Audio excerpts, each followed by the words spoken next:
Míle fáilte romh anseo go boxid Páirc an Lúthchleasa in Ard Mhacha agus muid beo Spórt TG cethair YouTube agus ag teacht thugah ó Ard Mhacha. Well, an da an is fearr in san siar im mbliana a go an archa a chéile. Inniu I bríomh cethair I glassta na hÉireann agus am sure galanta anseo in Ard Mhacha agus na firne a muoi a Páirc agus ag Ciarraí agus an slua ag teacht isteach de réir a chéile agus dornan a taine an thuras fada dhéanamh ó Jas ó Ciarraí anseo go Ard Mhacha nniu agus iad torch Bulabus den amrá agus iad teacht amach ar an fearr chun teamhsús a dhéanamh níos luithe. Búirtearí rinne dá in 4-3 Ard Mhacha agus éan níor Kerry a d-imar a glutha ceannis na hÉireann an nuirí in éan bailí clia. Mar sin de cibhlint ag bar an tabla a rinne híon a bheits an díomh aniu agus mar sin de na firne a bheits a Golamán Páirca anseo aniu ag tuiseacht le Ard Mhacha mar sin de anachar atá mar chulbaire Achgusin agus, well, captain oldscon na ban riana Grace Ferguson an caiithú gansaí ifir a dá agus captain na firne aniu le Ard Mhacha na Clóda McCambridge a caiithú gansaí ifir a trí. Tíomhleithí Roinn Mulligan ban agus blian ínta heici le clan Éireann am mbliana an lína lachúil caid tó agus seanlaíoch eile de chuid Ard Mhacha a caiithú gansaí ifir a sé na Lauren McConville. Tíomhleithí derbh le Coleman eile a bhí go mbeidh le clan Éireann am mbliana agus í go mbeidh leis an chundaí le linn an Sraith Lidl. Lárna Páirca, Jennifer Secchi, Niamh Coleman agus seanlaíoch eile de chuid Ard Mhacha a rásht a ríist im mbliana ban a chosaí amach siar in fiche a cuaig an Bhílas a cuaig le Ard Mhacha Caroline O'Hanlon. In san lína le thosaí ban óg atá ag teacht am mbliana agus ag fáil déis na Emily Drús Aoife McCoy atá caiithú gansaí ifir a híon déag agus Carina Doyle tíomhleithí. Agus in san Corneal an Commentator fad a bhaineann le Amy Mackin a caiithú gansaí ifir a trí déag. Agus Raymond Carnaga, Niamh Henderson agus a Creeknú in a ban atá a gáil le Ard Mhacha le tamil fada an lá na Kelly Mullen. Ciarraí mar sin de agus iad ag teacht an seo an thuras teanta acu a réir agus iad ag fanachtaí muide dúrcan srá don cléthe seo Ciara Butler mar chulbaire agus sin ban a Jimmer in iad an bailí clí in san cléthe ceanna sin mar géana le Éilis Lynch. Raymond Carnaga déir de Kearney agus in san Corneal Fé O'Donoghue. Ban eile a Jimmer in san cléthe ceannis céanna na Aisling O'Connell agus taithí comáid ag Kelly Cronin a caiithú gansaí ifir a sé. Ciat agus Catch Lynch atá ar an scíhan ban a win gradam All-Star in 4-3. Lárna Páirca, Mary O'Connell agus Anna Galvin agus in san lína le thosaí Niamh Carmody Niamh ní crothir istí a caiithú gansaí ifir a híon déag ifir a dóigh Amy Harrington agus an lína le an thosaí mar sin de. Katie Brosnan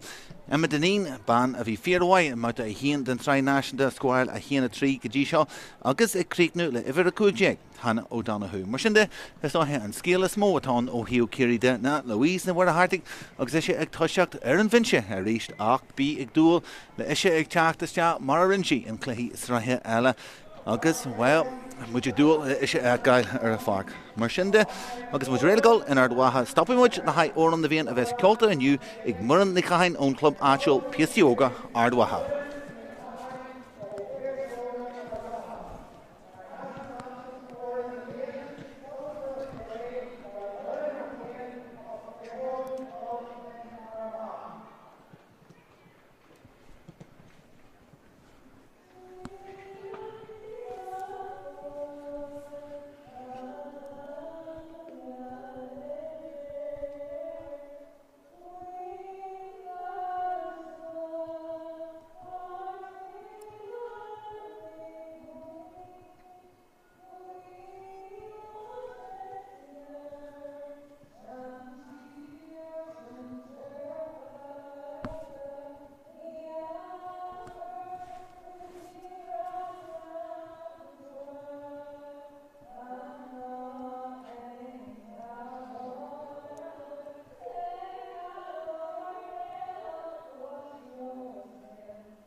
Mar sin de Jobber dóid deanta ag muireann an sin ón club áitiúil le hóran na bhíon Agus mar sin de sacr headjanta muid ré le túsa chur leis an cibhlann seo ag bar an tabla in rinne hían agus, well, níl duine níos fearr le seileamh ghlacu agus bheith ganasar cursaí inniu na Maggie Farrelly réiteoir agus í lán le taithí ban chundaíon chawan atá istí a Lárna Parca inniu agus bheith a chuneal súil ar cursaí mar sin de an dá arn mar sin ag generé le teacht istea le chéile mar atá an seo an drumcla an muon sin agus muid teacht trasna níos luúthe go bra an seo mar bíos a richanama I Páirc na Lúthchleasa in Ard Mhacha an gí ag séú is teagadtí an baile mór an seo agus gí cin le séamh golóir atá an muí ar a pharc an sin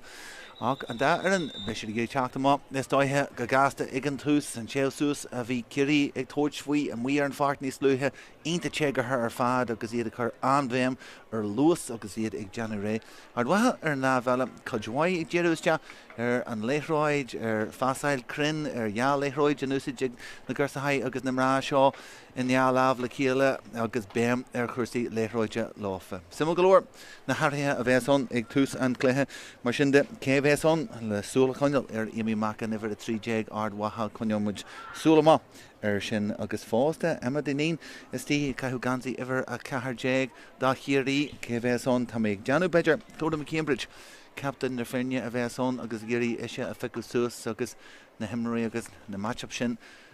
í dínta táhachta an tús an cluthe. Ínta an rud fásta gohfuil mu an seo agus Comáid go jiglinn Clárlainn na Hallan Acail is steach a Lárna Parca ríist agus dóchréidte an síl imirthe tá aici le Ard Mhacha agus ní bhhain le Ard Mhacha de fearn líonfeil thuiscirt éireann agus í ag feimnú láfa siúd. Mar sin de muid ré le túsa chur le cursaí agus Maggie Farrelly han muid a cheolú an seo an Ard Mhacha léithróid buinte ag Ciarraí lua agus é ampar an thosaí gan a galvan bra láidir fríd Lárna Parca mar é Conall tíomh leithí ach an sin Lorne McConville ag teacht trasna agus taithínam líonta aici siúd an dí halbhú dhéanú stoppachar leis an glúiseach sin ó sin mulligan an é ag leanú suas agus rudí a hacrú an sin na Caroline O'Hanlon de Ard Mhacha Jesh i Grace Ferguson Lewis a Carleis Pass Jazz Crin Curtis Jahadro Henderson Neve Henderson agus Nish Kelly Mallon agus é Tanya Mac a Lárna Parca I Ciarraí Macan am siús tíon sin in San Conall Bert sa tóir arthaí Macan agus tegann si híon áitiúil na cúilí Iar Curtis Jah agus céad a bodlar an abla díla leis an cion sin agus lá géireacht a bhíon muna le heid de Amy Macan Jeshanis I Ciarraí agus Neve Carmody go frís na láha go Deirdre Kearney agus rás go Carmody a réist agus sin pás ínta cleiste tugama agus Fé O'Donoghue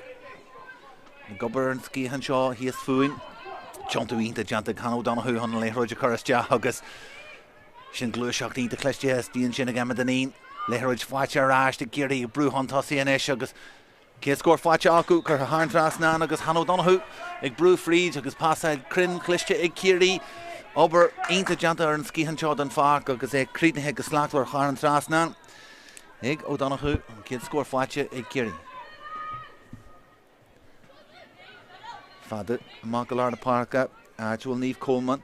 takeíocht agus Hanlon ag brú fríd agus Maggie Farrelly ar ála go rá leis liginstan is go locht luúan san cluthe Carina Doyle agus in eis Jessica Ard Mhacha agus Aoife McCoy agus Iar Mullen-D Ciarraí scíú leis agus Janan si sin agus go tíre freigra tuga ag Aoife McCoy díire ón scór a fuair Ciarraí agus harístala Ínta oscailte ó hiú imirte pásaid crin ag an dá aran agus é crídnithe go sláachtar ag Aoife McCoy an lean cúlaí Deirdre Kearney stíonn sin a chuinneal súlar chuirsaí agus Jeshanis ag Neve Carmody trasna Lárna Parca Galvan a ríist láideach saci ag brúhan tosaí is léir sin a ríist eile O'Donoghue agus a Ciarraí Dinín amsú stíonn sin ar na carnaga agus bhil deanta go fíorhhaid Lorne McConville ag teacht trasna sin léite go fíorhhaid heici Ard Mhacha inis cai siad bheith cuairmá leis pásaid deanta agus McCoy an sin I Ciarraí Mallon amsúr an tíomh seo den pharc Mallon iontaonnta cumas a th fad ach ag feimnú hart fa Lárna Parca inis agus sin stop cartha leithí I Ciarraí brúhan tosaí deanta go maiid hin sin ag Aisling O'Connell sin dhéanú ach ó Hanna na ggéis seo ach níos deach agus a chuiriste a drá Amy Macan Macan a Ciarraí teantú isteach Macan ar an deasóg agus an seo crídnithe go fíorhhaid ag Amy Macan a ríist Bert sa tóir arthaí pás ionta chur isteach ó Hanna an heici agus Well, taking she go my arch, oh well, Nicole and Shaw in Ard Mhacha, agus an kid scored Facha Aki. And you, find new station that he and Kelly Malin and Tráchtaire Armagh Páirc agus Birch Fagus Jahanshin in Ard Mhacha. Kerry agus Ristella and Thief Shot and Farkat Hashid, Carmody, Shoulders Jahid Carmody agus Janta Gafir Wyhanshin, Hunshalava Conall and Fark no Domhnaigh. Agus Ristella and pass, Shinnis Jack at the knee and Tashid Kurtu. The knee and Arishin Shin, Agushin Kunshaw, Togi Aki, Domhnaigh on the Koju agus Taki up the Horch. Ahrian should Kursi is Jagaji Larna Park agus Shinatual Nivni Croher of Jack Fried agus Passad Crin is Jagaji and Lena Lantossi. Ciarraí reached Brucha Mahanish Ard Mhacha. A Golgati Velgan Fark, Shortas Ja agus in Kunshaw, Kurhas Ja agus Peil agus Kurhamu at Ciarraí. Kidkun. Then Kidlam Marshin Akusin. Agus Kulbair Anachar. Agus Fada Leshnir at Shaw, Makaji and Lena Latossi agus Rash Cushion Shaw. O'Hanlon on agus Ciarraí Bruacher or O'Domhnaigh agus Janta Gamoyhinshin, Igmrach Ciarraí agus Killy. Cromin and Shin. Down to Gafir White, agus Iad Fuivru, Gafoil Fuivru, agus Annie Ard Mhacha. G. Halwu Yanu, Ciarraí Gafoil, Chad Frieds, Larna Parka, pass Inta Kurhas Jahandra, Lena Lantossi, Nyarts Basik Deneen, agus Iad Treshu and Sins Pashin, Lewins and Kedla, pass Kurhamahanshin, Gramu Inta, Grace Ferguson, Chaktas Ja, Carmody, Carmody, Jana Gamoyhan Sheriff Conall, agus Kamoy Kierna, Hunt pass Trasna in the Park, Horch. Nivni Crocher, Instance Boasser, the Thief Shot and Fark. Ciarraí Shinakars Jahadron, Lena Lantossi, Rish, Agus Shin is Doihe, Agus is Learshin, Strata Shitaku, Lewins and Clehashaw, and pass Shin Amshu, is Jagaji and Lena Lantossi. Octogan she Jesh Ard Mhacha, Agus Rish Dalama Conval, Bruma, Inyal Dochreg to Eki, Lewis, Inta Eki, Birch, Sti, Snasala, Arhi, Ciarraí, and G. Halwu Yanu, Chanta Gafir White, Piece of Skilly into Chumtu Hart and Shin, Ganeve Henderson. Mac and Steve Lehian, Rimmel, the Carnaga, agus Birchesty and Chin Conall Sularhi, Shell of Gafoilig Henderson, and we and Ish. Ig Henderson, Fuin Shaston, pass Tuggy and Chin Domhnaigh, Macoy, Janagamoy, and Shell of Conall, Trusness Alarhi, Bejesh and Ish, Ard Mhacha to make Janok, G. Halwu, Ian to Janta, Ig Ciarraí and Chin, Smock, Douglas Ladrucht and St. Cushins, Hunshin, a Winchemachas de Lawa, agus Shawid, Brua Maharist, agus Carmody, Fries Larna Park, a Ruhard. Inta Janta Aki ak Taki ak the Yi Shinner File Fuin Shaston ak Will and Jesh Kailcha Ta agus G. Halwu agus Ard Mhacha Nisher Nunsi Ankla Hega G. Shaw Tusin Delesh Kurhas Ja a draw Macan Arishans and Cornell Macan Birchesty Harter He agus Shin Slash Kimmer Doi Honey Lo Machas and Gramovi Chaktas Ja agus Emily Drush and Kierd Erie doing Ishin Akail Ard Mhacha Rish agus Neve Coleman a Ciarraí Shelov a Churas Jagas a Huntus Jagas an Vlockal go George Janta and Shin Karina Doyle Vigi Torch Win Jesh a Blockal then Sky Janta a Doyle and Shin agus Abolition of Winter Rash the Ard Mhacha O'Hanlon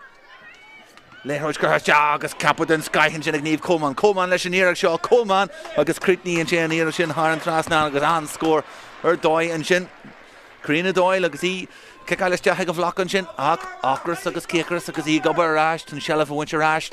agus Paciente Tugus Jahanshin in Caroline O'Hanlon agus Coleman ST Ban Chlan Aaron Lesh and Jeshin a Creeknu agus Tusinta Spliodrach and Shaw in Ard Mhacha agus Ard Mhacha a Goskilch Barnard Diaf Wincher at the Reed Hien agus Mran Reacta and Shaw O'Hanlon and Shin agus Diablo Shin the Leo Gamoy Kelly Malin agus Jeshik Malin ish and Kunshaw Curtis Jack Block Island the Curtis Jack Malin a Gubber Gajian Idir Larna Park agus Lena Lantossi agus well Maggie Farley ra goal kick down the quick when Jackie in Shin block out Curtis Jack agus Focal so close in Shin Idir Amy Mackin agus to make Johnny Gorilla Lynch face on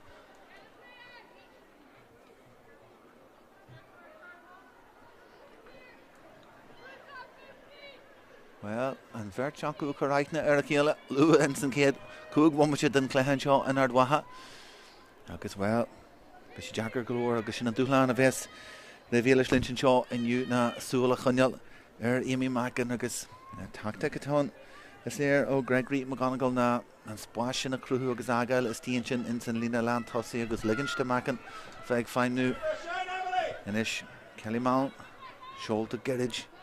agus Mal na Giri pás eilir as dis sin fáteachí agus tórn sé faníach seo Seoltas deachí agus coolbaire tagta má agus sin créitne agus slachtar ag Caroline a Hanna na coolbaire agus botún janta an sin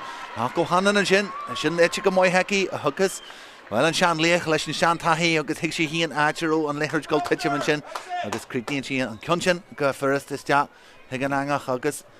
Ard Mhacha agus mar luúmé Gregory McGonigal bheits bras ásta leis an tú seo don cléthe in Ard Mhacha Ciarraí a bheits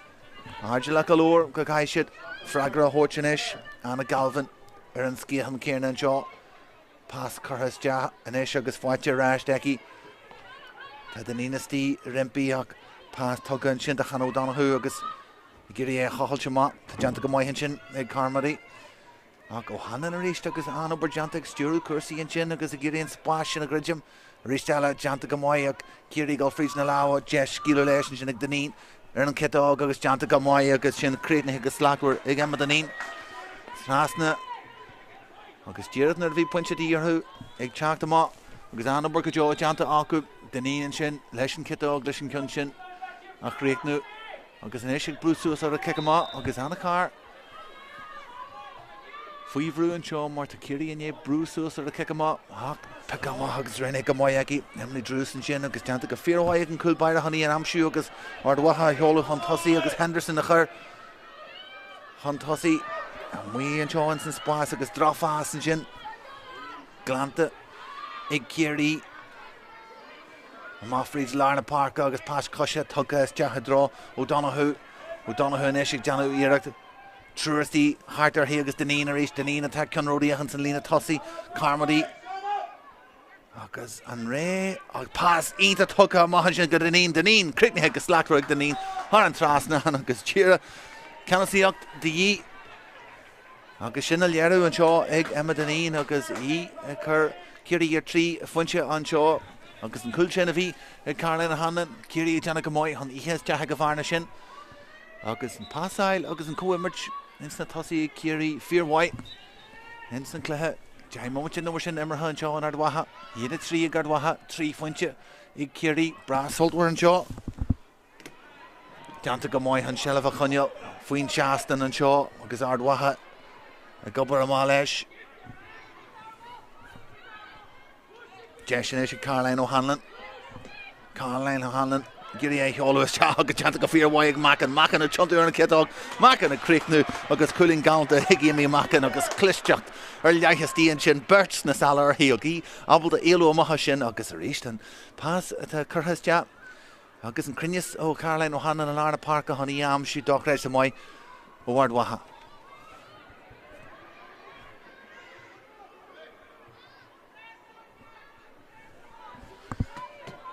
Ciarraí faoihrú in san seastan Lúthchleasa Ard Mhacha agus iad ar jaastáil aniu agus na fuirga mar sin éidean fermanna ina sceachlan aniu ag tríochlog camáid ach dónan takeíos deachan seo an takeíocht a hóit den rá agus mai hiad agus iad ag bar an tabla an rinne hían Deisinéis ag danín agus ládrocht a léirú aici agus í éalú am hasan gramú agus ríisteala danín agus ag léirú ceanreacht an scaithastíon sin ón lína land tosaí an sealah sin fáite aici ach ag léirú an ládrocht agus physicalachtas teaci fásta éalú am hasan gramú agus be deisinéis ag Carmarí gí sin séúas deachanaí agus tean si arás agus Aislinn O'Conall ar fáil Ciarraí a brúas deach níos congraí danín trasna an dí Carmarí go fáil ar fáil fan a honne deanta go maith aici chun sealah a chunealach brúte siar a Ard Mhacha ag takeíocht ar fáil agus arráiste ríiste Carmarí plagan an ard sin neartastí a lár an daon sin agus seoltas de heici ach sin chutha mú agus frustrachas tá méid deanú ar Carmarí ach bhí golóir imróí sáte agus hart fan daon sin Cosint ínta dóin deanta ag Ard Mhacha an seo agus ní mór de réine ag Ciarraí an sin speidir rud níos fearr le deanú ná chuneal agus a Ciarraí Ard Mhacha bhealú amach an sin chun spás níos mó dheanú is tíon sin Fáilte acu faoin seastan cabbí agus iad ar anionsaí a ríist. Ag deanna go mbeidh ar an cic amach seo a taiisiid a lethar na huaire Daoine a ríist Daoine teantú agus smúna faúda. Bommate bhain Ciarraí an sin ag teacht fríd agus níomhní crothar ach seoltas deach go lína lean tosaí agus ag teantú ar an deasag agus ag teantú ar chlé Hanó Donoghue agus deanta go mbeidh ionta mbeidh Hanó Donoghue an sin. Sealah buinte ag íon san éir go balla hamháin agus balla heile agus ag buint an chic sír sin agus Ard Walú de bhrá Ciarraí an seo ag treidir ráist agus naún an cool luas sin a fuair Ard Mhacha. Iad ag léirú teomatas agus abaltach taú agus déisinis ag Carmody a scór na chuil.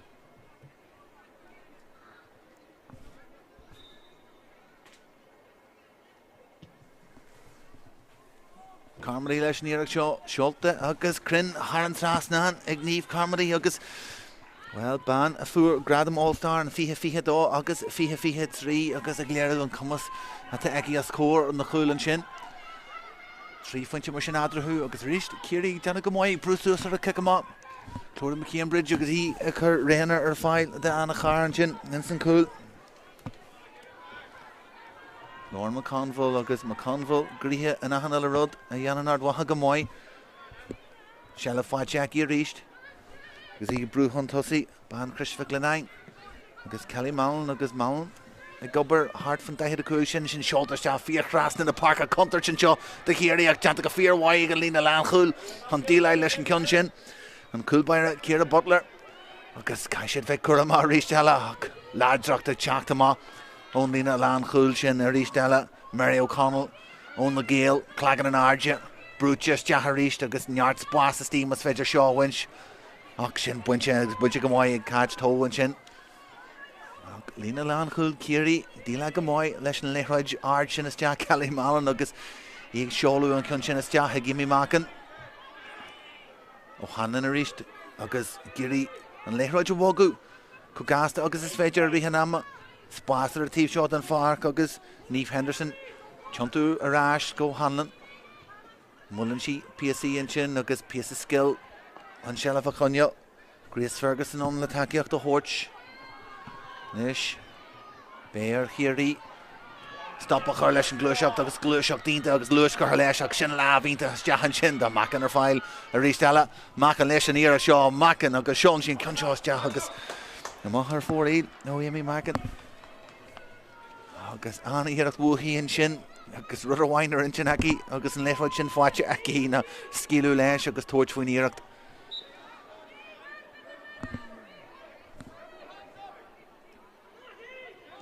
Ard Mhacha agus zón chutha hart fan lína lean chuil agus lechúil Ciarraí agus an cic amach sin ach deanta go mbeidh Ciarraí chun ifrithe spás a amsú agus inis Carmody faoi bhrú ach deanta go mbeidh teantú is teach ag Deirdre Kearney. Ciarraí deanna hínta mbeidh a maithríd lear na Páirce sealah inis agus Katie Brosnan sin seoltas teach lábhínta chutha is teach an sin ó Clóda me Cambridge an an cion sin a winter áist agus ag léirú taithí a teací. Imróir na bliana an seo gúgáú a fihe trí ó hiú na commógiaachta agus Peil na Manda ó Hanlan agus ban eile bhfuil an taithí aici i gimmert chopla Spórt a líon fel go hairithe agus le Ard Mhacha agus an Eisian Lewis agus Dervla Coleman na glúiseach fríd lear na Páirce. Crina Doyle agus é seolta amach an sin droif a McCoy agus láidrach lehé McCoy leis an éire seo crítanithe agus chuthaiste Hegi fan McCoy agus Culín ionta fáilte aici agus láidracht luas chutha leis ach a ríist eile teacht an tosaí an sin an takeíocht a thuirt Dervla Coleman agus ag léirú abaltach de takeí agus Ard Mhacha mar sin na gascail an bharna sin go céad a foiinte. Aisling O'Connell agus ar fáil ón cúlbaire Kelly Mallon agus í a gobar an seo an brúachar O'Connell ionta an sealah a chuine réist Kelly Mallon a gobar siar agus gur an lábhachar isteach agus gan áras fáil deanta Bucky go gasta ag Ciarraí seoltas te agus an chosin go deá deanta is tíon sin teachtamach chun tosaí agus an sealah sin a bhaint na cáid tó a ríist ó Hannan chun takeíocht a thuirt Ard Mhacha ag gimmert go fíormhaithin seo agus Niamh Henderson ag feimnú hartfuil ar na Páirc ach drochaíocht agus drofás tugcha an sealah bruntar hiúil agus a ráis go Ciarraí agus So they go Ard Mhacha Cunta as an Leithroid a Horcher Hugh Ciarraí Margierna can towel off because Grandma Meach Lahan Shin Larna Parka Mary O'Connell Nagiel like Brew Free Jerish to get his skill or shock Neil and Spas on Hunshiniano Carmody August Annie Erecto Carmody Hunshelva Conall Arash go Conall Jana Gamoy Tataki the year Tivala than Fark and they show Ciarraí August Anna Galvin Gary Shelva Conall August Ashley O'Connell on Honantaki Shin a Horch August a run over he Giri Dinyam Shuinson Poka Shinson Conall Musfager August the Nina Smoony Faduda of Chenshire Freeze Larna Parker Reach August Mary O'Connell August Clagan August she is Seki August well then you hear food and shaw Lish Nadog occur you all look to me Jano Grocery Shin Brad Tilchip August Mary O'Connell Brew Free August and Lav Curhal Yahi August he Brew Free Larna Parker and Shin Tugging to Jashella the Carmody to make Janu the Harvick in the corner cool Torch for near Shaw August well Maggie Farley Gold Sheer and Shaw August Rala Daclan Quill the Moktamahon Fark Giri Ruddy Sturu and Shaw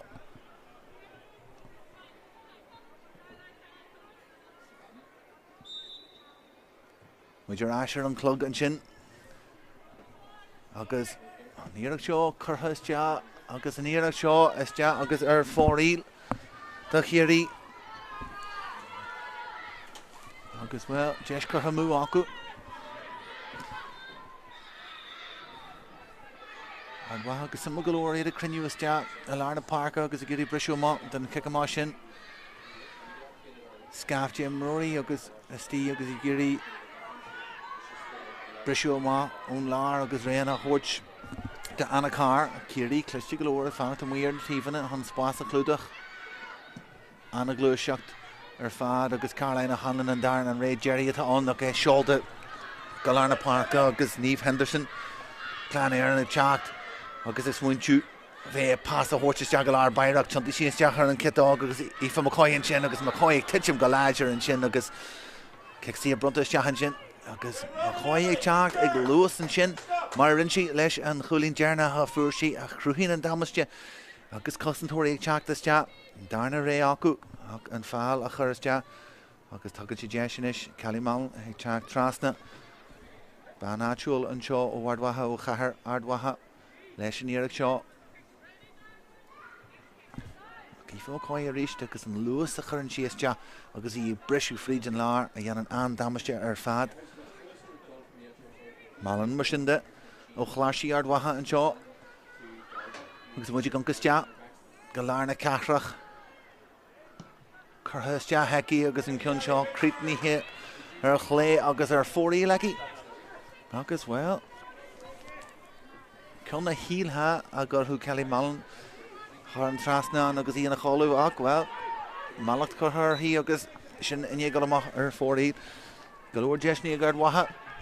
Ve Nis Fuji Huntossi and Shaw Inson Kedla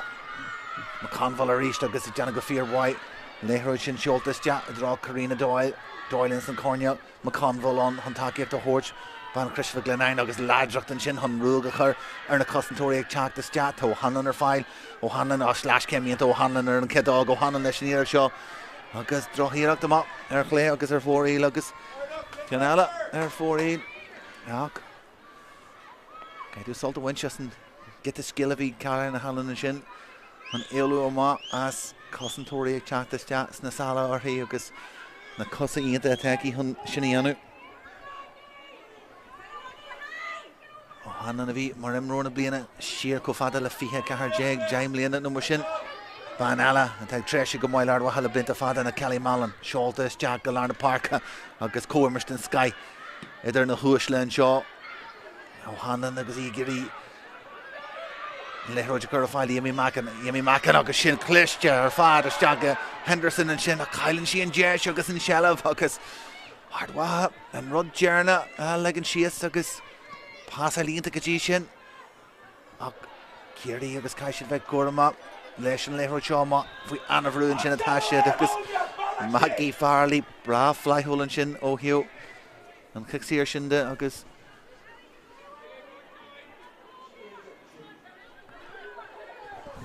Ja, Womacha is feet Marshin Imraha and Sankhead Lach and Shaw Brass Sultwer and Joe, a gahar Ard Mhacha, agus Ard Mhacha nishig Bruce Suter, a kekama, agus, well, and Chimro Aranshin, their holishi a gah, agus, Naru Jashaki Skilu Leshin Lehrochin, Margie Farley Gans Roker, a B, agus a Glashi Wad Barak Damalesh, agus Tugan Jeshinesh, agus O'Hannon of Escamoy, agus he, and Ian Glamary O'Connell and Shaw, Alarna Parker. Catches Ja, agus Jan to Gamoy, come Bristja, Bunche, a Kerry, and Darshan Dridgta, agus Henderson, the Gubba G and Hunchin Yanu Galore, Everhanish, Alarna Parker, a Kerry, agus Ashley O'Connell, agus Eid, if I Galore, Buntashi Essen, and Skihan, agus Eid, a Chartree, agus a Brewfreeze, Larna Parker, Tash the Ween Shaw, he's Fooin and Shaw, agus Nevney Crocher, Kerry, Kirstja, and Draw and Cornell, Atchwell, O'Donoghue, agus Deneen. And Cormacher there in Verchaku, Tanagamoyak, Clodham Cambridge, Eita Herfad, agus Cushington, Skyhone Land, Cooley, agus Captain Fernie, O'Hanlon, passing to Tugamahanchin, Henderson, Roshin Mulligan, on Takiak the Horde, agus Ard Mhacha, Treshu Offridge, Larna Parker, Shellavigi for McCoy, agus Country Lúthchleasa, agus Brew Huntussi, agus a Giri Macanam, Shu Tashit. Agus Shinny, agus Shin Rochluin to Jantaki, Shelf Kunyaki, agus Kerharash Gadrus, Drusanish, agus Ann Shelf Gajaw, Egard Wahanish and Sagidla, agus Lav Kerhalesh and Shin, agus Drusagiri Brew Huntussi, Lorne McConville, Giri Ruddy Awogu, Gagastam as Fedger, Chenchi Shear, got Coleman, Dervlamore. Ban a bhí mar leithna hermatha ag lethe canis olúam léana le chlána éireann tá McCoy an sin fásta agus Coleman ar Ashton sin go Grace Ferguson Galore Sínte agus Crinny Hart fan daithid a cúgan is Ciarraí an brúchar ar an leithráid Bé Ard Mhacha Golfríd na láha Daoine Eil ag teach do rúthar agus do luas leis an leithráid a chur is teach Shelf Cunyaku agus Coleman ar Easter File Martha a year for Neve, Lorne McConville, like Shallow and Conchos Jow, McConville, Will Nacusalash, because they found the Galore Neil, because in Kulbaira, Janagamoy, Ham Nasula, Conall and Conchaw, Piece of cushion, because they eat the dawn, Janta a Kiri, Rud, a Healy and Nakwall, Birchesty, it's Natosiaku, because Kaishid, a Umperamach. Asan Lena Lachul and Shaw, Martin Yards Boss there, the Hemrory, August and Lena Lantosi Marata, August Togashi Jestard, Wahagas, he had a Gumberge and Lehood Cinema, every her heart there, Janta Fear Way, O'Donoghue, Glushuk, the Stia, August Ruhari, and the Janta Carmody, Freeze Larna Parker, Carmody Gafoy, Shell of Kunyaki, Truer Heart there, he, August Ann Cushion, August Shin Janta Fear Way, Agard Waha, Truer the Heart there, he, G. Halwood Janta, August Edith Chasu and Arja. Tongues Jest O'Hanlon, Brishuma, agus Giri, and Leher draw Doyle, Janagamoy, and Shell of a kind of piece of skiller Doyle. We go and Shin, agus Smunu, Giri Macanam Shoes, the Remel the Carnagal Lehi Hean, Shin and Sprick base on Eri Hanama, Cossin Dorna Gossesti, agus Birch, Huntussi or Hu and Shaw, agus Ard Mhacha, Sasta, Gullarash, Galarna Parker, agus McConville, O'Hanlon or Filer agus Swinchufan. Vasa Horchin in the McConville, agus Glushik Fried, O'Hanlon Gafoil, agus Sheriff Kunyaki, Gafoilaki, agus Kiri me Hasta, and Ishan Pass shoulders, Jadro Mackin, a chunk to his jaw, oh, Ballahawang, Ballahella, Creamy Higgles, Lackra, give me Mackin, agus a Ristella, Vichid Foigna, Galakshid, a Kajama Hunchin, a Giri and Pass, agus a Giri and Niskaram, Earn Leroy Jimmy Mackin, agus, well, no Tashi Fachaki as Cornacul, Tashi Inta, agus Inta Crin, agus. Abel in the Glacket, the Jesnishin, Achreek nu, Agus Ard Mhacha, Yard Shellavaku, Co-Immersed in Sky, Ensign Cade Lachanshaw, Agus Bay, Greg, McGonagall Brass Asta, Leshin Cade Lashaw, Hinashe Tashit, or Clarna score, Kerafunchi, Ikiri, Agus 3-1 Michilago, Ensign Cade Lash, Shellev, Tuggy or Hugh Reach, Agus Coleman on, Alarna Parker, O'Hanlon attacks Juru, Kirsty and Shaw. Alarna Parker, Cudgeway Ard Mhacha, Gazi Giri, Aristella Macanamshu, Agus Cossin Dorna Gustin Shin, Agus Nerta Shin on, Tashit Kilwer Galore, Shell of a Cunyo, Agus a Giri and Pass Crina Horch, Ferguson, Trasna reached, Kiri, Agus a Gubbergajian, a Curhustja, Agus a reached, Ard Mhacha agus a Géirí Macan amsú agus Janta go maiid Kerry an sin an spás a clúda a scór Macan agus sé hí an bras ásta faúda sin tegann siad an contar setán. Bidé seile ag Ciarraí tá méid deanú sa le déan siad is teach na teomra féistis agus cai siad na curlam a faúda. Den níon tá méid deanú ní hé te teachta má agus an a cosint ar fad agus léhar an cléthe an teachta má agus an passion a chlúda cosint go deo ínta deanta ag Ard Mhacha an sin agus dé seacu brúhan tosaí a ríist. Coleman an is agus ag caiteiste go Malan agus trúr cethir hartar hí déan si siar an sin go drús. Drús ag smúna faúda agus a ríist seoltas teach go Conall agus Macan a Géirí scíú leis na cosantóir ag teachtas teach ar an citág seoltas teach ag Géimi Macan agus leach orlach eici agus spás bhaite eici agus sin deanta eici le rábhháin agus anis críitnithe agus cire funte eici in san céad leach ar fad an seo ag Géimi Macan ar dóí eiceil i món Kerry an seo in Ard Mhacha inniu. Aisling O'Connell agus Kelly Mouse na Salarthaí agus McConville agus deanta go fíor waithin sin ag Aisling O'Connell ach Lorne McConville mar a bheith cilne gan agus a Géirí fannach leithí na stoppa chuir leithí. Cuma tríochta go leor Carmody Géirí brú fríd agus stop a chuir leithí an sin ag cosantóirí Ard Mhacha. Ciarraí agus be scíile leis an ceann seo agus Kitty Brosnan leis níoach seo ar an citág agus coolín na vidí, coolín na fáite agus an scóir sin fáite ag Kitty Brosnan an obair go deo deanta an sin ag Carmody an spás sin a chruthútí. Kick amach agus anna char agus ríist Ciarraí agus maiall ar a bhrú sin caiisi go fada leis agus sin buinte ráist acu. Bidé seile acu agus iad ag teacht an tosaí níos agus Carmody tá feiceil a chudhhain san céad le seoltas deag go mar O'Connell agus takeíocht ar fáil óhána Galvin i tuairt pás a ráis an seo de Carmody agus í críbnú leis an de seo agus scailn sé má an bhróg sin sé má ar dhéis agus ar fóraí agus ceann eile chuthair ar fóraí agus a mú acu an seo a bach na Lúthchleasa in Ard Mhacha. Girid go Hanlon ó Hanlon rimmel an dí agus mar sinnde. An réiteoir Maggie Farley ará go bhfuil Jerry deanta an seo in san céad le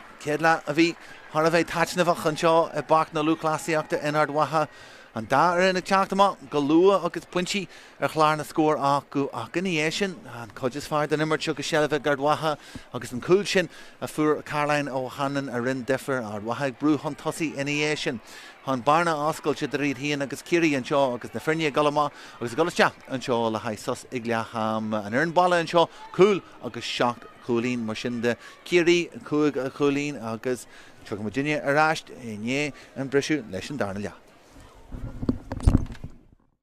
Just díon sin a gama den leithrid fáte aráist ag Ciarraí brúhan tosaí in éis agus cé scór fáte acu chu háintras ná agus Hannah Donahue ag brú inis de gur Mhacha agus Aoife McCoy agus í rimmel an dí Géirí scíú leis agus deanan si sin agus go tíre freigra tuga ag Aoife McCoy seo ach níos deach agus a chuiriste a dráim Macan a Géirí teamtúisteach Macan ar an deasóg agus an seo críitnithe go fíor bhaí ag Géimi Mac Ard Mhacha ríist agus níomh Coleman a Géirí seilbh a chuiriste agus a chuntúisteach agus an bhlacha go deo deanta an sin Ard Mhacha ó Hanlon. Leithrid chuiriste agus capú den scaithin sin ag níomh Coleman leis an íarach seo Coleman agus críitní an sin íarach sin thar an tras. Pás eileráis tí sin fáteaí agus tórn sé fan íarach seo é seoltas deaici agus cúlbair ag teachtamach agus sin críitnithe agus slachtar ag Caroline a Hannan. Rísteile deanta go maiid ag Ciarraí go frís na láha de scíú leis sin ag daní ar an citág agus deanta go maiid agus sin críitnithe agus slachtar ag ama daní. Agus an ré ag pás ínta tucha maithan sin go daní críitnithe agus slachtar ag daní thar an trasna agus tíre Caroline a Hannan Géirí é cheolúis te agus teanta go fíor bhaid ag Macan a teantú ar an citág Macan a críicnú agus coolín galanta ag Géimi Macan. Crína dáil agus é seolta maithan sin Aoife McCoy agus láideach leithí McCoy leis an íarach seo críitnithe agus chuiriste ag Aoife McCoy agus Ciarraí mí háasta an is an pás seoltas te drá Macan a teantúis te balla hamhain balla heile críitnithe agus slachtar ag Géimi Macan agus a ríiste te go Conall agus Macan a Géirí scíú leis na cosantóirí teachtas te ar an citág seoltas te ag Géimi Macan agus leach orlach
Sorry.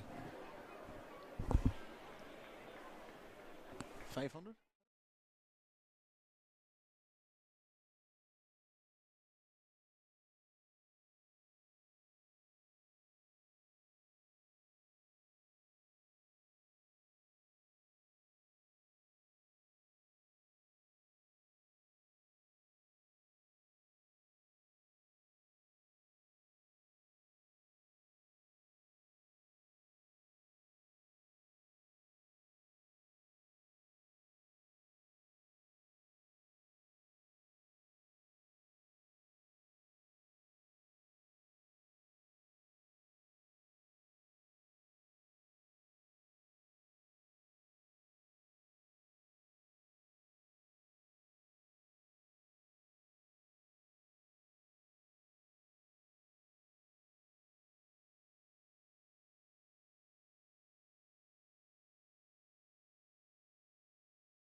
We're getting míle fáilte rómha arás an seo go box IT agus Páirc na Lúthchleasa in Ard Mhacha agus muid ag teag beo thugah leis an cluiche seo ar Spórt TG cethair ar YouTube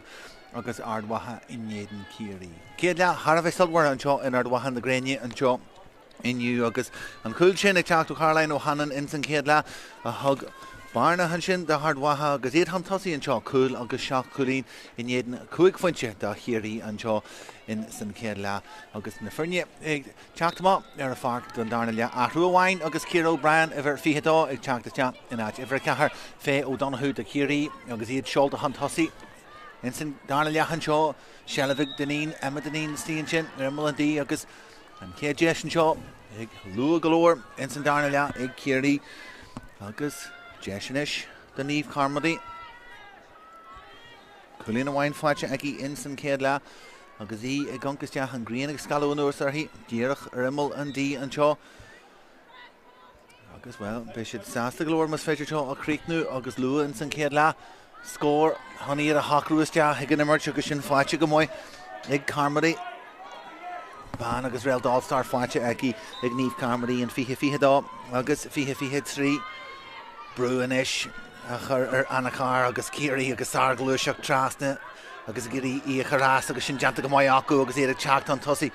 chur thuisteach rá an lína lean tosaí ag Ciarraí iad gurí é brús dean níos congrí an chuig seolta maihan sin go Anna Galvan leis an íireach seo agus tíireach inné an chulín sin amsú ón ceictír an darnacin fáilte acu agus iad inné tús spliodracha bheith acu an seo don dearna le agus sin crídne agus slacúir ag Anna Galvan rééisteala Anna Bhrúar a cicama ar Anna Carr agus ígurí Lárna Páirc amsú buinte réiste Ciarraí an mhuí ar tíomh seo tá Harrington Amy inis a glúiseach de steach chhlagan an airde agus an pás chur thuisteach rá Domhnaigh an sin agus cad tóigh deanna go maiid an tí haú a dhéanú anis Ard Mhacha agus O'Hannon ag teacht frís Lárna Páirc Birch ar an lína 15 ag Ciarraí agus iad a Ciarraí an spás sin a chlúda Ard Mhacha agus caiise go frís na láha mar níl an spás an teacht frís Lárna Páirc agus iad a go bar an scíhan agus luas dá creistin sin ífa Mackay agus iad Ciarraí an bróga chur síos an seo agus an sin glúiseacht ínta teacht amachchas an cháineal a ríist Amy Machan Trasna agus tó O'Hanlon ar fáil agus mar a ggéarna a tá deirfla Coleman ar a tíomh seo den Páirc Tá Machan a gobar isteach go himeal na carna go ríisteach go Ard Mhacha teacht fríd na láhain seo agus Crína Doyle ag tiantú isteach go drús agus í Ciarraí glúiseach de Stianíos Congraí Birch na salar haí pás tugaí an sin Ard Mhacha an jiglofa an glúiseach seo críicne le scór McConville ag smúitiú fadúda agus McConville agus lágéireach de Stiach ag láhain chul baire agus Ciarra Butler an sin léite go maiid aici McConville agus be Díama orthaí mar bhí deisínta aici an sin agus deisinis ag Ciarraí an léithráide bhagu amach luas ínta churtha láfa leis an imirt an seo an san darna le agus glúiseach dínta an stíon sin Ag Deneen ag glúiseach do steall hí hían ní hé O'Donoghue pass tugi amach an sin Deneen an ish Deneen agus ní seo agus é gáil her fór íl agus well an glúiseach fríd ag Han O'Donoghue an sin pass tugi de Emma Deneen agus learní an sin an teachtar de bhíon ins na siomra féistis ag le hama an seo an splank agus an chinfú ag Kerry an seo in san darna lea den immert rud a bhí dhí agus well an é Ard Mhacha faoi bhrú an ainion goidjid han tosí le 3 pointe ar chláir na scór ag Kerry sealamh a Conall ach an sealamh pointe ar ráist ag Kerry Janta Gamoy agus é seolta I drá Amy Harrington agus Jana Gamoy han a pass a hórtin is te se le glóhar a Ciarraí agus Dorn curtha leis agus é curtha is te agus curtha haar an trasna agus anna tústan darna lea ag Ciarraí an seo agus iad iné ihe is te codhhaid hiig an bharna sin a bhí ag Ard Mhacha agus Mario Conall agus Dorn curtha leis an iarach sin an cun sin a críicnú Janta Gamoy eki siúd Harrington seo obair go díon han an cun sin a winter áist agus well an darna lea agus isise iné tús a chur leis go fíorhaith ar fad O'Donoghue mar a géarna O'Donoghue agus seolta is te McConville an agus McConville an obair Janta eki han an cun sin a winter áist trasna an fihe hían an sin agus O'Hanlon a bhí ínta agus ag stúrú cuasaí in san céad le mullen si PSC an seo a lárna Páirc agus tugann sé déiste McCambridge faoi bhrú Janta Gamoy ag Ard Mhacha an sealamh a Conall agus O'Hanlon agus an get a skillan sin an an dala bhla go chur ar Ciarraí ar fáil a ríiste chalí málam a taisí Ciarraí ach Jen Malin agus íon tíhhead an Páirc ach O'Hanlon ané an glúiseacht a leanúin Ciarraí Martha Janta ag Malin fósta O'Hanlon is agus sin cóirmarstin Sky idir Ard Mhacha O'Hanlon an ag nascú ahanrod a chéile ag stúrú ahanrod agus ag léirú an taithí agus taithí na mblianta teí le Ard Mhacha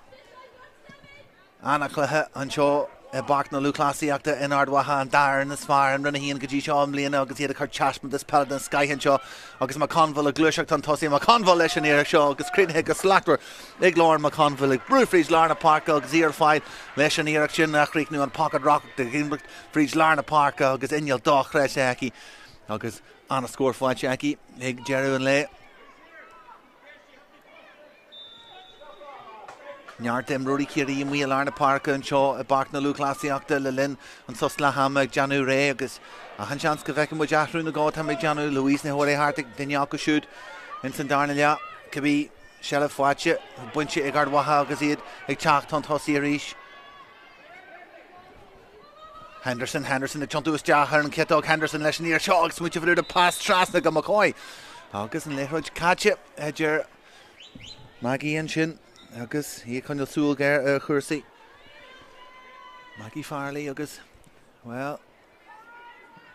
anna súla ar hí an seo aniu Cameron Echelin an seo agus iad deanú másnú ar na réitear í rihanama agus sinna ag tarlú aniu agus a goncar chuirsaí réiteachta in san LGFA ar fad atá siad ach Maggie deanna go fíorhaith aniu anna bhrú ar tíomhhead an Páirc agus Harrington a Ciarraí brúhan tosí anna chosn sin Janta ag Ard Mhacha an leanún sléhí gan láha churas te agus smacht a bheith acu ar an gramú drúsan is ban ó go hanagus teachan ar an céadúr agus ag feimnú go fíorhaid Ard Mhacha trasna inis go níomh Coleman Doyle in is agus Janta go fíorhaid ag dóid faoi gá an sin a grachlú amach agus ínta agus í Ciarraí eile amach an gramú an jigla hé a dhéanamh a chrí agus ní féidir idir Maggie Farley agus Páirc Céimena tógaí aici an sin ach ard skill agus ard level skill ag na firne an seo agus well bheith ag dúla sin an dair na sfar in rinne híon go dtí seo an mbliana seolta is te agus rás cosise an seo bhfuil Páirc curtha leis níl agus an obair Janta O'Donoghue an sealamh agus a Conall de Ciarraí an sin ar áistin sin de níomhní crochar seolta is te agus an spáis sin tá tí scór Emma Deneen agus sinna deanú an bontáistin sin de Ciarraí McCambridge a chur amachchas a rucht tá spásar a tíomhheile agus tuailta sin feice agus léiteigh McConville mar a ghéarna Janta go fíorhaid aici cai Ard Mhacha inis bheith curma leis a fásáil amachchas an cossin sin seo tá níomh Coleman ar fáil mar atá Roisin Mulligan spásar a tíomhheile den Páirc inis agus Kelly Malanon agus Glúiseacht an tosaí ar ríise Ard Mhacha agus Shellah go fáil acu agus ag Aoife McCoy seolta is deatha drá an sin Karina Doyle arás an sin Aoife McCoy agus na cosin segus tí Howard an Sky Janta an sin Aoife McCoy agus í géirí scíú leis ag sin píasa cosin den céad Sky an sin agus an lábh chutha is deach mar gin le Convo agus hantan a géirí brúchan tosaí ar ríiste ach an dá an seo agus éidir léirú an commas atá acu in san cosin deisianis ag ní crothir agus pás tugaí amach an sin do Donahue agus a géirí Deneen out si Deneen a glúiseacht is deach pás arás go Donahue deisianis an céirí de chuil an deisian bhfuil sé crean bhfuil sé níl agus tin amach ar fór ar chlé agus Jess glór a céirí teach an tosaí an sin agus órlach a bhí an agus tin agus ran sé amach ar fór éilech bin an deis a bhí acu Galar chó scór an seo in Ard Mhacha agus tin amach ag deirú agus ar fór éil well ach bhfuil sin mar sin caite in san darna leachan seo agus Ciarraí agus well caithí go ró an teachtar láidir is tíon sin in na seomra festis ag le hama ó Declan Quill agus dar long mar tá sé ní teacht amá in san darna leachan seo agus well sin ní chrachan acu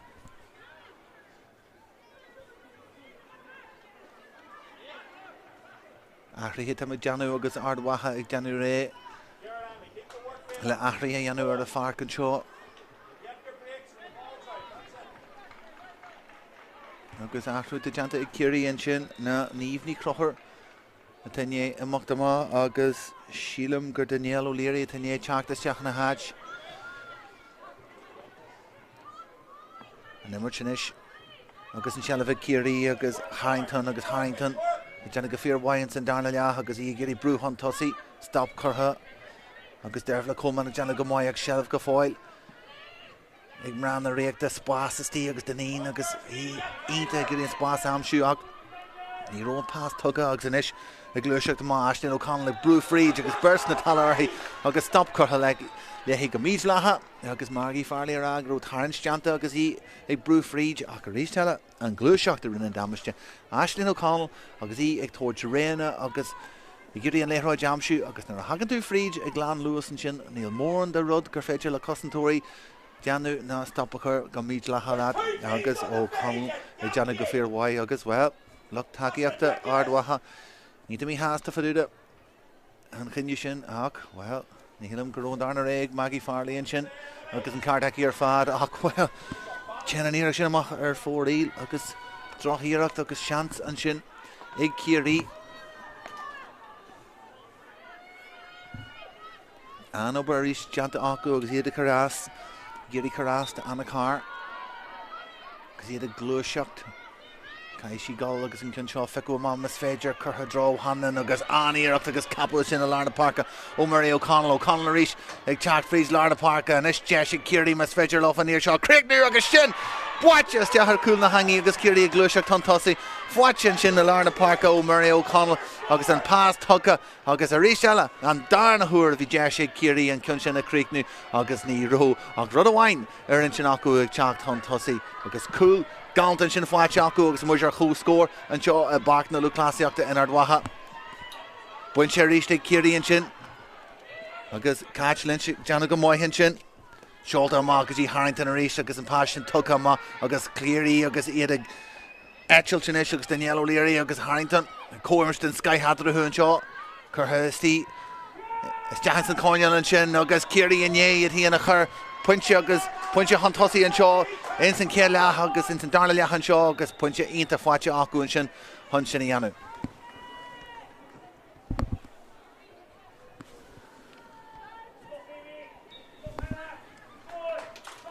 A hanrán a gáil de Ciarraí an seo in san darna leach an seo ach tagann sé sin maiall ar an obair a deanta acu trasna na Páirce an brú atá sé le chuiriste ar an ceicamá agus well tuigeann Ard Mhacha go maiid sin ach an glúiseacht frís Larna Parca a rís Murray O'Connell deanna go fíorhhaid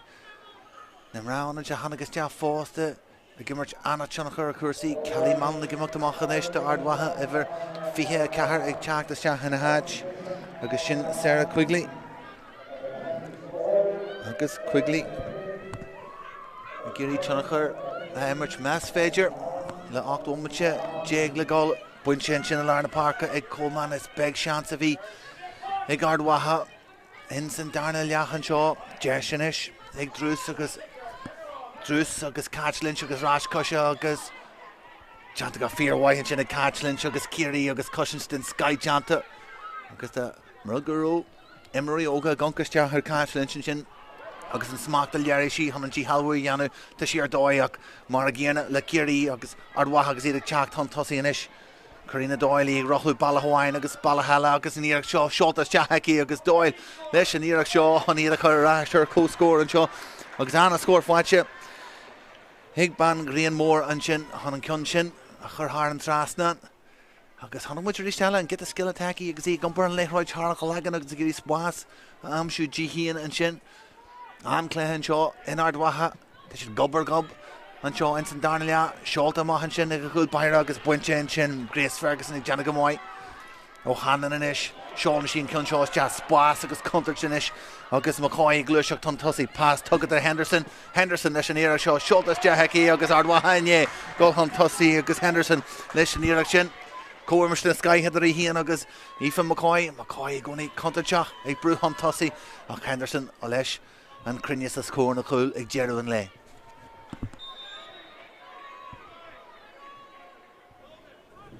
Ard Mhacha is brúachar ar a chiicama agus fada leis an cion seo seolta drá Ard Mhacha mar é Conall agus buile láidir an sin a Ard Mhacha i mór ag teach le chéile.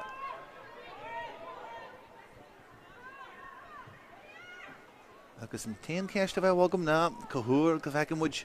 Louise na bhfuir átaí ag teachtas teachar nimmart agus sílam gohfuil sí an sin a caint leis a bhhaineisteoir agus réile teachtas te agus well nach sin deascíal de lucht takeíocht a Ciarraí agus iad a gonchas teachar mar saoilú sin ag teachtas te agus cúgomtí ag numar sin na gáil in san darna leachan seo imró na bliana fiche 3 gradam all-star fáilte aici in fiche 3 agus í ag prápáil Jana réile teachtas te pointe adrathú tá méid Jana mar sin de go méid Jerry splódrach an seo in Ard Mhacha Shelliv Idir Dallin, Cail sin sin go hanan agus Jessin is agus Lewis Dochrist a chutha leis Ciarraí brúhan tosaí a ríist faoin seastan in isis ifir thar a fáil trasna an daithir a chuig mas féidir sin íanú Janta Gamoy agus a ríistela an gluaiseach ag teacht fríd ifrithe Ard Mhacha thar timpeall an léithróid Jana sin an difer ag dearú an le glanta acu agus buinte acu agus a géad teachta má leis Níomh Coleman agus an cion seo seolta amach idir an Níomh Henderson agus cóir martínta McConville agus í gluaiseach tan tosaí a gcónaí mar ré acu Henderson in isis agus Machan agus Bert sa tórathaí agus í a géirí golas teithe go Cornell agus caiisi an obair a dhéanú an Cornell seo má tá sí géirí garbí eile maitha seo agus Shelliv cognitív tí de fact na himmarthaí ar dús beire agus Maggie Farley ar rá siadam an kick-sí ar sin ní fis go fáileach sin go sé fáite ag Ciarraí an sin agus tá méid Janu an sin gur bhrú Amy Machan an cosantóir an maithas a bhela agus an sin a fá gúil muid agus gúil Shelliv a buinte ráist ag Ciarraí fécinna rá gúil Páirc dáma catch acu ach sin Janta agus Camperton Skyhin sin acu agus iad agus Carmody brúhan tosaí a ríistela difer an dóin le Ciarraí an Jones an darna lea ó hío Lewis Acras agus Cécriste Crinneas a ligan sias go fáil agus sin bronta agus tugar ráist agus ó hanan in isis agus í agus neart spás rimpí an seo i teacht fríd Ard Mhacha agus Géirí Cosantóir agus a Géirí Mary O'Connell a chur amachchas a bhela ach Janta go fearhhaithin sin ag Mary O'Connell seaasú an airde gan spás a ghealú an sin agus Caroline O'Hanlon a tiitim hon talamh agus láidreacht iontach an sin ag Ciarraí a Ard Mhacha ag Jana an difer Shelliv acu faoin seastan an seo Sás é a chuneal Golfrís na láha in isis Danín a Géirí an ré a hórte Steve Marland has piece of skill den Skyig Danín an sin chun Shelliv a winch láha bháin chutha drá an sin Géirí Brosnan a Géirí Géirí was teachar na chúil agus an cion seo seolta te agus crinne agus slachtúir ag Brosnan agus an get a skill ar fad a stíon sin Emma Danín han Shelliv a winch ar dús beire agus an pass a hórte má an sin de Brosnan han an cion sin a creic nú agus an isis fecin muid an bench agus an differ atá an agus Louise na war hart teachtas te agus well Chief muid inis cé a gol feicú suas mar tá siad a chó scór inis agus better McCambridge ach McCambridge gríthe an seo Hanna fion le Deneen agus leis an lína lean thosaí better go Deneen Jimmy Mochan sin cabbí teacht an tosaí a rís atá Ard Mhacha agus Henderson ag teacht deis inis ag Ard Mhacha mas féidir duine card eiler an léithroid tá sin a cuairtú í sin agus í sin na Jimmy Mochan ar a kitág trasna agus hartar a corneal agus Mochan an agus a glúbú hart an sin scored in Sky agus scored a bhí ar Ard Mhacha cé eile bheithain ach Jimmy Mochan honna é chríicnú char an trasna agus cúlín galanta fáite aici cóirmist in Sky agus kitá galanta an iad a chur pointe an tosaí.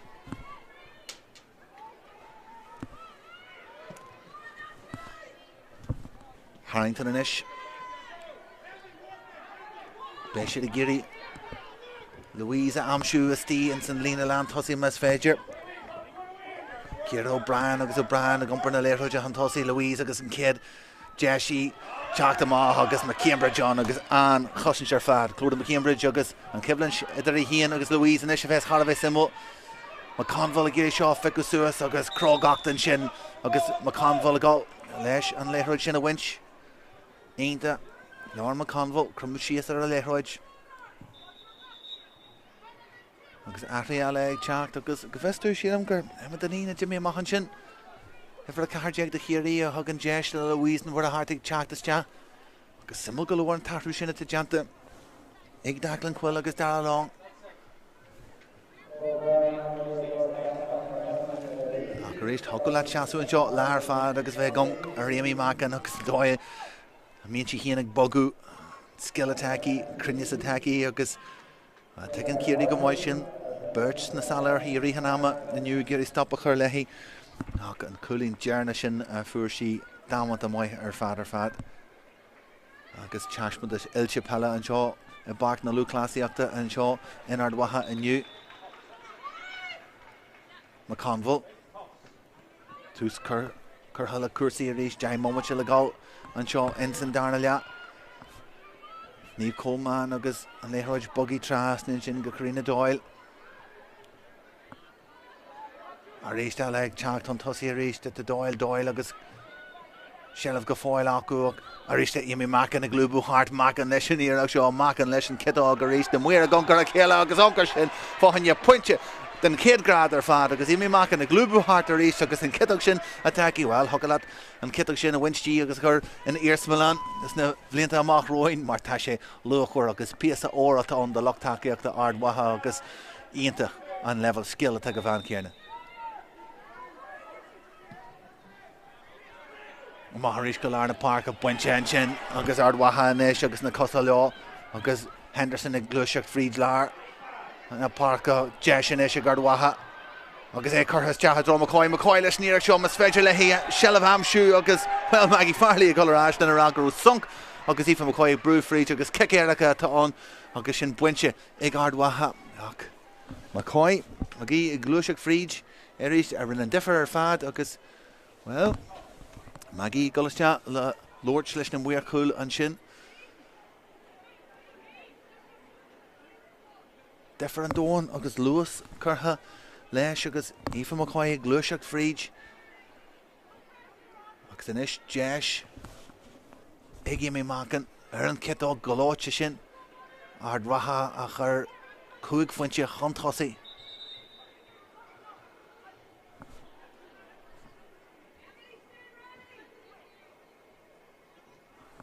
Mochan Inian Butler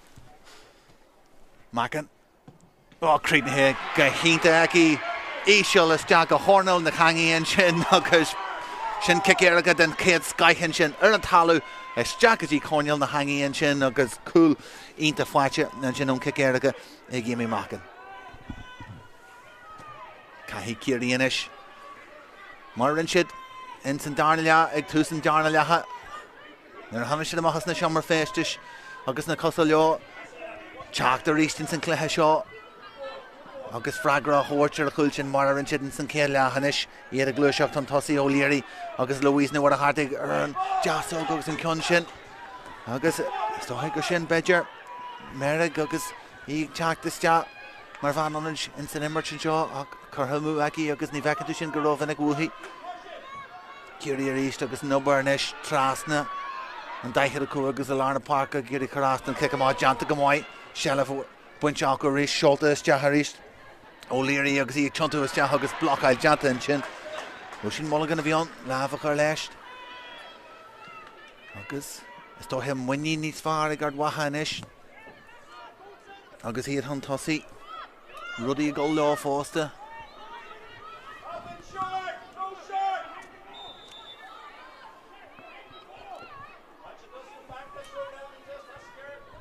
kick daichead a cua inis ag Ciarraí agus tá sé Ciarraí seo a chuneal well tá sé ar dhá chóirle an girid nó fada a haisiid leis an cin seo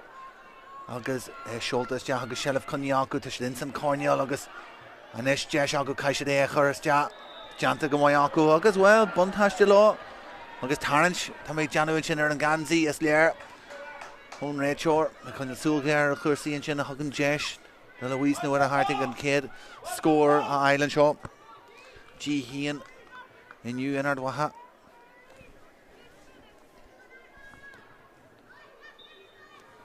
an éartún kicksaí ar seo seolta is deach aici agus an cion sin crin agus is deach agus thar an trasna an bhuathaí Ciarraí ag treidir aist in san cluiche mar a bheith heag dúil agus tagann sé ar fad agus simú galúir a rís deala brú a taiiste chur an kick amach an seo agus an obair ráta ibre agus trasna agus nas féidir Ard Mhacha ébrú má mar tá deanta acu an sin anis tá sé toiseacht ó lína medar is fís acu hían dearbh Coleman an tugad an teasmada sé tug aici an seo le linn an cluiche seo ar fad Drús agus Lewis curtha leis agus deanta go fíormhaid aici trocha meid an sin itse suas aici ar íist agus a Ciarraí mac an amsú agus mac an a ggéala go siimplí go fáil leis an léthróid trasna an díon sin a Ciarraí éil ar aist Shellah Henderson an sin agus Henderson a ríist agus a gobar go fíormhaid an sin a bhaint ar aist Spásar tí bhealad an Páirc faoin teasna inis agus Ard Mhacha i ggéirú níos congraí don na chúil an chosin sear fáid deanta Ciarraí an cion sin a bhaint ar aist ar íist agus beidir Páirc tócaí amachchas an léthróid an sin ag Ard Mhacha ach go ríist an chosin sear fád ag Ciarraí agus iad a teach fríd lárna Páirc ó Conall agus ó Conall ráta ibre den scaith an seo in Ard Mhacha inniu láidireacht agus aclaíocht a léarú ag Ciarraí hanama í Hían agus Anna Galvin an bhirt acu lárna Páirc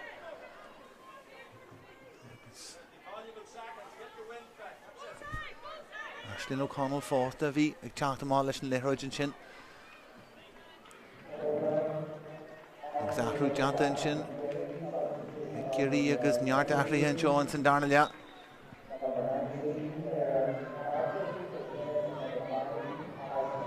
Ciarraí agus Shellah acu agus iad ag teacht a ríist róirta de Rory ag teacht fríd lárna Páirc a ríist agus Anna Galvin ag brú fríd agus Skílan sé leis an cion seo Anna Galvin bhfuil sé crin agus thar an trasna agus búla sé an cúlaí ag tagann séiste agus Anna Galvin agus í trocha méid ar nó sin óna chúil agus an scór ar fad agus ní bhíon dearú le Ciarraí an amar bí agus trí foiinte adrathú inis ceirh se le gáil agus well Anna Chavlin siidir an da rinne teag bar an tabla an rinne hían agus Ciarraí ag teacht ar ríis an teag láfa seo churas deach agus rud eile mahas ag dearú le deis fan de cúlan is an Ciarraí an deis sin ag haint agus sábhad an scaihann sin ón cúlbaire an léthróid inis buinte ar áis ag Ard Mhacha agus well cúlan agus san gláidir teacht am Cambridge Farley is tí an réiteoir chuneal súlgéir ar cuasaí an sin deis glóir ag Ciarraí an sin fanne cúlach an cúlbaire ag seaú an ardjanachar láhaíonnta chun sin a bhrúama as casan agus inis ó hanan glúiseach fríd lárna Páirc a ríist agus Ínta cumas a chuir fad agus nuair tá léthróid aici is costal ggóil níos mó am aici na duine bí eile ar an Páirc Coleman Coleman ar éiste agus a géirí an pass tóiste sin a hórte agus an luas a chuir leis ní fan McCoy pass chutha dean dróim í Macan leis an ír seo an Kitog Macan Grigní agus slachúir an a chuúlar fád ó Imi Macan ar an Kitog pass ínta tugas deachí agus caré mar Ciarraí agus cric ag Imi Macan ag Ciarraí an lé agus í ar an Kitog mar a dúirt mé lád an tíal choirí siad an Kitog sin is deachan íar smilán agus nach ínta chun rud é.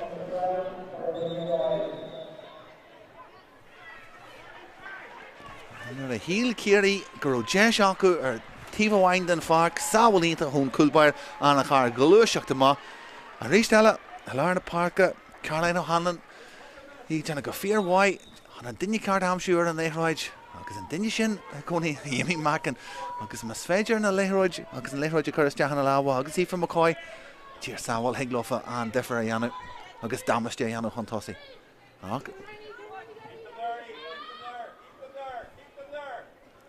Shella finish. Kerry agus Ciarraí Murphy Seoltas Ciarraí to draw an lína land thosaí sin agus an skill ar fad Domhnaigh Ard Mhacha agus an cushions package sin a seacu agus an láb go an Arja agus Kelly Croman agus an cushion Seoltas Ciarraí Lord coola táisiid an cushion agus ag rothú hard stíl seo agus chumptíonn siad is deachan sin níomh carmaí agus an cushion cartha thar an trasna nagi. Rud a bhain ar intin acu an léithróid sin a caithús deag a hard an sin agus feile má go dé hagan má hastig Ciarraí an lé. Ach tá go leor ifrithe sin sin éise Ard Mhacha is léir an sin Imi Macan nar dtí mé an cúil sin is tea gur sin an rud ar bhí ar an sin aici agus an teachtar chutha maihan sin an a handan éise chur siar agus tíhíir an daithead a chuigan sin agus gan ligins de íon dé sin is de Ciarraí coolla bheith acu. Imi Macan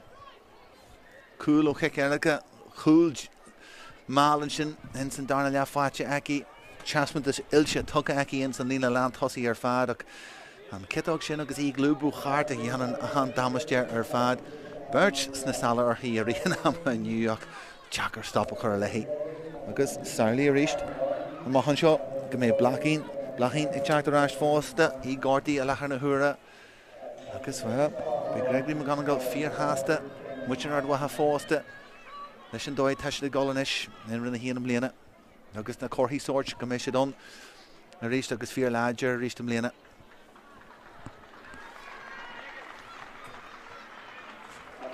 Agus í fan McCoy agus í fáil búil a bos agus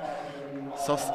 tiltte agus fáte aici agus muid ag fannacht is dóithe ar nádag Ciarraí an seo in Ard Mhacha. Cluthe íonta go deo an seo in Ard Mhacha aniu agus na frine chur an teaspan is Peil ar ggóir an seo agus na slúa tá an bhain siad an tuirmh agus soltas tá ag deanú Ard Mhacha mar sin de agus iad gríthe agus clár amasácu gríthe aniu mar agus 3 o'clock aniu tuairtí na Ciarraí ar Fermanach agus an cléis sin in iscealanis de bhhar sneachta ag go dearú seachtaine ach tús ínta chutha leis an Domhnaigh ag Mra Ard Mhacha agus níl siad crídnig go fáil mar tá siad ag teach frí tar ríos lár na Páirc a foiineh agus cosa ionta láfa. Grace Ferguson agus arás go Hanlon agus McConville agus an crowd drimme sin idir McConville idir O'Hanlon idir McCoy agus Macan ionta chur fad in isis feiceann muid níomh Coleman agus í ag teacht an tosaí in san Conall be siad sásta go leor teacht amach sin agus bhil a ríist eile McCoy eilear an léithróid Macan eilear an léithróid Shellah Coniacu agus mar sin O'Hanlon Mulliú Cursaí Spórt ar an tíomhheile den Páirc agus a ríist tá sin ínta comporta a chahan den Iacu ar an léithróid déisiigh drús nascann si rudí le chéile go fíorhhaid agus inis luas chur leis agus go Jane O'Hagan céalhar go leor O'Hanlon inis agus a ríist eile ábalta rudí a stiúrú Lárna Páirce Derfla Coleman agus Coleman a teacht an tosaí agus inis Jessica Roinn Mulligan go fáil leis an léithróid agus a ríist eile anchar sin agus rud céarna an Macan ag teacht amachchas an Conall agus an ruthir sin ag lúbú hart an sin a Ciarraí an Shellah amsú agus teachar sin a stopú.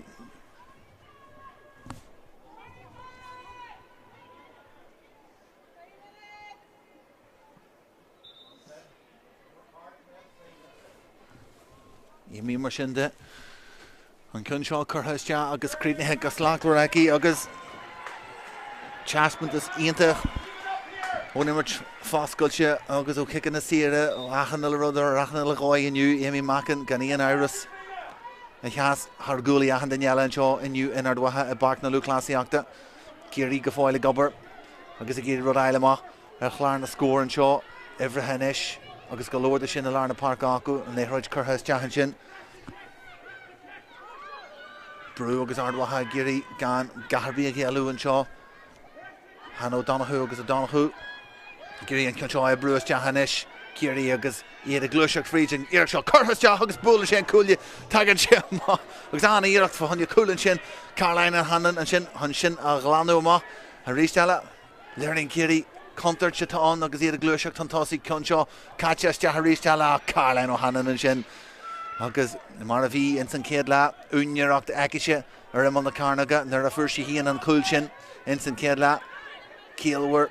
agus siismuide heici bheistíonn sin a rís faoi gá an cion sin a winch má convol Shelf curtha go dtíon tíhheile an far cuairt an scaithú Ard Mhacha an seo agus inis an spás a gasco suas agus Quigley Ciarraí takeíocht mas féidir má tá duine bí ar fáil an takeíocht a hórteach Tíh Lavrian sin han sin Ianú Lavrian is ag smuintú faúda ar an citág Lavri leis an níor seo seoltas de heici agus níor sin crinún citág ó Íh Lavri Ban an a hanagus de han sin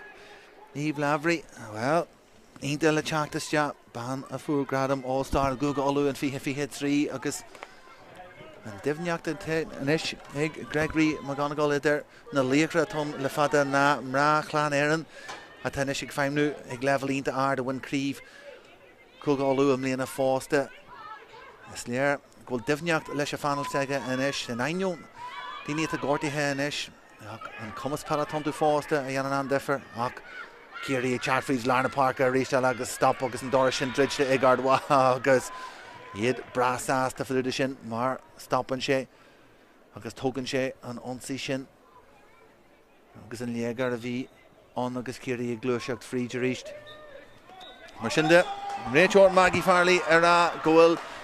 conscríbe bhainte maithagén an seo agus an cléthe peile ar fad an seo a Páirc na Lúthchleasa in Ard Mhacha iad ilse Hiad go maiid an tosaí ar fad le linn an cléthe seo Ciarraí well lena carta hóirtáibh hana sin amach in san darna le agus chuir siad an iireachtas de thuúisiid gob ar chéile in san darna le ach gan é sin is Ard Mhacha a bhí an le agus iad sin a bhí glúiseacht an tosaí an cicearacha sin chríicní Amy Mackin glórhar ar fad agus an sin an chúil a fuairsí in é sin fásta ar an citág ionta specialta a masama bheith goncarthaí agus ag feimnú is tíon sin in san lína le an tosaí ar fad. Ciarraí well caiisiad an turas fada a dhéanú sna bhla a rís ó dheas inniu ach Ard Mhacha a bheith sa fannacht agus brasáasta inis é gahar agus in Ard Mhacha an seo inniu. An scór Jerry an seo ó Páirc na Lúthchleasa in Ard Mhacha mar sin an ar an balla Ard Mhacha 3 cúl agus cid a chulín jeag Ciarraí mar sin cúl agus 3 chulín jeag. Bhuain ar fad bhí gobar ar a chláir seo míle buhes as a bhélinn agus go dtíon céadú eile slán go fáin. Just díon sin a gama danín leithróid fáite arás de Ciarraí brúhan tosaí inis agus cé scór fáite acu chu háintras ná agus Hanó Domhnaigh ag brú inis de gur Mhacha agus Aoife McCoy agus í ar Mullandí Ciarraí scíú leis agus Janan sin agus go tíre freigra tóga a Aoife McCoy seo ach níos deach agus a churas deach a drá Amy Mackin a Ciarraí chontús deach Mackin ar an deasóg agus an seo críbnithe go fíor bhaí ag Amy Mackin Ard Mhacha ríist agus Niamh Coleman a Ciarraí shelf a churas deach agus a chontús deach agus an bhlacha go George Janta an sin Ard Mhacha ó Hanlon Leithróid gur agus capú den scaithann sin ag Niamh Coleman leis an iarach seo Coleman agus críicní an sin iarach sin thar an tras pásáile ráis tí sin fáteaí agus tórn sé fan iarach seo é seoltas deaici agus cúlbaire ag teachtamach agus sin críicnithe agus sclaachtar ag Caroline a hanan rísteile Janta go maiid ag Ciarraí go fríd na láha de scíú leis sin ag danín ar an citág agus Janta go maiid agus sin críicnithe agus sclaachtar ag Emma daní agus an ré ag pás ínta tucha maithe sin go danín críicnithe agus sclaachtar ag danín thar an trasna agus tíre Caroline a hanan Ciarraí é cheolúis te agus Janta go fíor bhaid ag Mackin a chontú ar an citág Mackin a críicnú agus cooling galanta ag Amy Mackin Crína Doyle agus é seolta amachchan sin droif a McCoy agus láidir léhé McCoy leis an éire seo Crítanithe agus chuthirte Higgy for McCoy agus Ciarraí mí háasta an is an pas seolta te dro Machan ag tiontu is te Ballahhain Ballahella Crítanithe agus lágur a gimme Machan agus a ríiste agus te ag a Conall agus Machan a geirí scíú leis na cosantóirí teachtas te ar an kitog seolta is te a gimme Machan agus brús te níos congrí an chuig seolta amachchan sin go Anna Galvan leis an éire seo agus tíireach inné an seo am líana agus iad a chuir teasman is pead an skyhan seo agus má conbhil a gluiseach an tosaí má conbhil leis an éire seo agus Crítanithe agus Slachtar ag láir má conbhil ag brúfrií a gluiseach is teap pás arás go Domhnaigh Deis is an Ciarraí de chuil an Deis sin bhfuil sé cretin bhfuil sé níl agus sé má sin a Lárna Páirc ó Murray O'Connell a ríis ag teach frís Lárna Páirc an is Deis ag Ciarraí mas féidir lof an éir seo Crítanithe agus sin buaite is deachar cúil na hain Comharston Sky hadar a hún seo Curthistí is Jahanson Conall an sin agus Ciarraí inné iad hí a chur puinte agus puinte Crína Doyle rothú Ballahhain agus Ballahella agus an íireach seo seoltas teachaici agus Doyle leis an íireach seo an íireach chur ráisir cóscóir an seo chutha drá an sin Ciarraí Brosnan a Ciarraí Gearra agus teachar na chuil agus an cean seo seoltas te agus Crítanithe agus Slachtar ag Brosnan sin card Eiler an Leithroid tá sin a cuairtú Ishin agus Ishin na Yimi Machan ar an kitog trasna agus hartar a Conall agus Machan on agus a glú acu ariste Yimi Machan a glúbú hart Machan leis an íireach seo Machan leis an kitog ariste the muir a goncar a chéile agus onkar sin fáhanne puinte den Machan Inhead Butler Machan Crítanithe go hínta aici Galvan ag brú fríd agus Skílan sé leis an ceann seo Anna Galvan bhfuil sé crin agus thar an trasna agus búla sé an cúlaí tagan séiste agus Anna Galvan agus í tóiste sin a thuirt agus an luas a chuir leis ní fan McCoy pás chutha te dróim í Machan leis an íir seo an Machan Crítanithe agus Slachtar Anna chular fád ó Machan